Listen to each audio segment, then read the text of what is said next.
World History presents The Battle of Britain, read by Patrick Warner.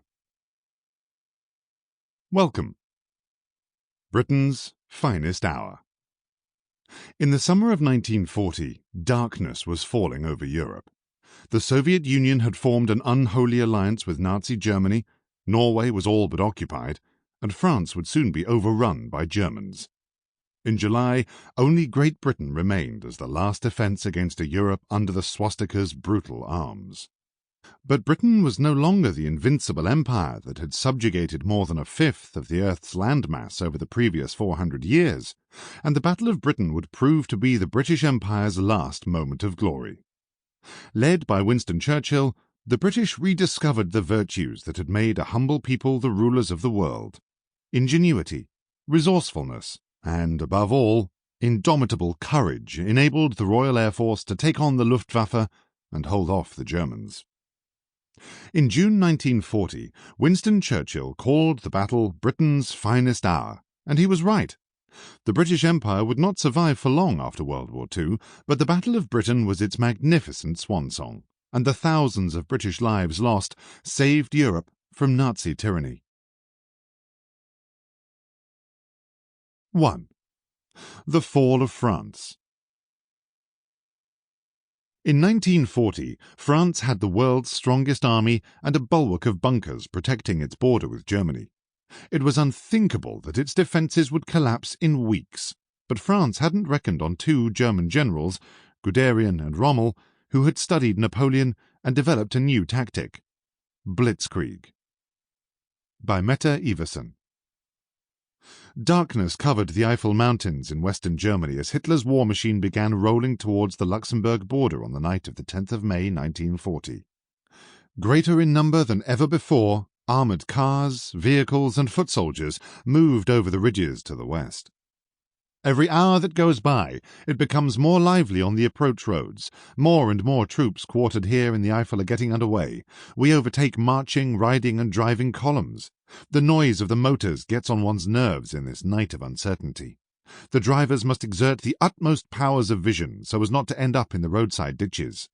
It's pitch dark. We realize why we came here so often to carry out peacetime operations, a soldier reported. So far, only the army's top brass knew the plan and scope of the operation, codenamed Fall Gelb, Case Yellow, which the generals had just launched. But when the 1st Panzer Division, led by General Heinz Guderian, crossed the border into Luxembourg at 0430, no one was in any doubt. The Germans' enemies to the west would be defeated. A number of Third Reich soldiers were already in Luxembourg, disguised as innocent tourists, sabotaging lines of communication and keeping the roads clear for the invasion force. Luftwaffe pilots moved through the air, not even having had the time to shave when commanders had woken them in the early hours of the morning and ordered them to prepare for the operation. As day dawned, bombers howled over Luxembourg, the Netherlands, Belgium and France, dropping their explosives over key roads, railway stations and military bases. The bombs destroyed 6 of the 18 aircraft that the Royal Air Force's 114 Squadron had based at Condé-Vaux, halfway between the French border and Paris. From the air, the Luftwaffe pilots could look down on the spectacular sight of the new German army in motion. Somewhere between 1,200 and 1,500 German tanks rumbled along on caterpillar tracks, flinging up dust on the small roads. Never before had so many tanks taken part in an attack at the same time, and German General Gunther Blumentritt enthusiastically described the procession.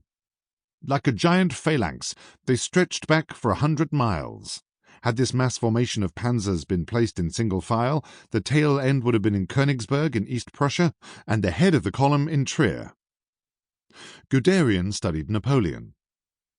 The Allies were unprepared when Germany attacked the Benelux countries on the 10th of May 1940 and opened the gates to France.